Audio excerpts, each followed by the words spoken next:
Labadiena. Norėtume pateikti laidų ciklą, trumpų laidų apie čiužinius. Kaip juos pasirinkti, kokie čiužiniai būna ir kokie yra geri čiužiniai, kokie yra prastesni čiužiniai, kas yra kuo daroma.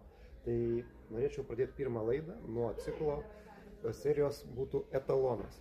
Tai kiekvienoje kainų kategorijoje yra savi čiužiniai, kurie tame lygmenyje kainų yra vieni iš geriausių ir galima juos vadinti etalonais.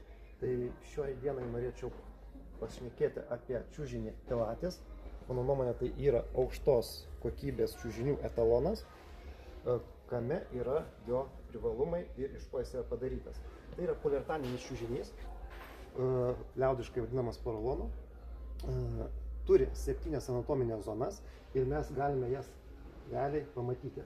Tai yra galvos zona, pečių zona, toliau eina dubens zona, vėlgi, sakysim, sėdimosios dalies zona, vėl, sakysim, jeigu mes jį apsuksime, būtų dubens zona, pečių zona ir kojų zona. Kaip jį besuksime, mes išgausime lygiai tas pačias 7 zonas ir lygiai taip pat jisai mus dėlios anatomiškai savyje. Iš šono mes matome, kaip yra lazerio staklėmis perforuota pati čiužinio struktūra. Tai yra irgi zonos. Yra perforuotas ir pačio jo centre. Mes matome, kur yra minkštesnės zonos, kur yra kietesnės zonos. Iš karto mažesnė perforacija, kietesnė zona, didesnės skylės, minkštesnė zona. Mažkai gaunasi. Plius, dar vienas unikalus dalykas pas šito tipo čiužinį, tai kad jisai iš viršaus, mes galime pamatyti, turi kvėpavimo skylės išperforuotas kiaurai.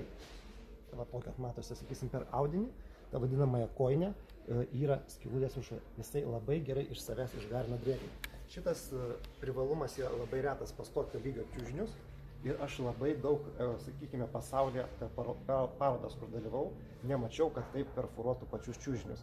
Tai, sakykime, iš pilnavidurių poliuretaninių čiužinių, sakykime, unikalus variantas, kaip išperforuotas čiužinys, kuris labai greitai iš savęs išgarina drėgmę, kurią prikaupia miego metu per naktį prakaituodamas kūnas. Toliau, kas liečia patį komfortą tokio čiužinio. Čiužinys turi dvi kietumo reikšmės, tai yra H3, H4. Vidutinis ir kietesnis variantas šito čiužinio yra.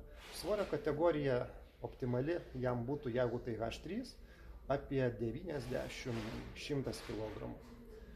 Pilnai, kad aktyvuoti pačias zonas ir anatomiškai teisingai dėliotų čiužinį žmogaus kūną.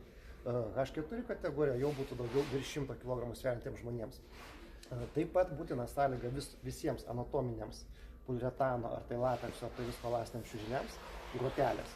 Tai yra sistema, ant ko dedasi čiužinys, jinai pati iš savęs dar papildomai amortizuoja, tokiu atveju padidina čiužinio tarnavimo laiką ir jį šiek tiek suminkština, padaro komfortiškesnį. Tai būtų ir viskas apie šį čiužinį šiai dienai.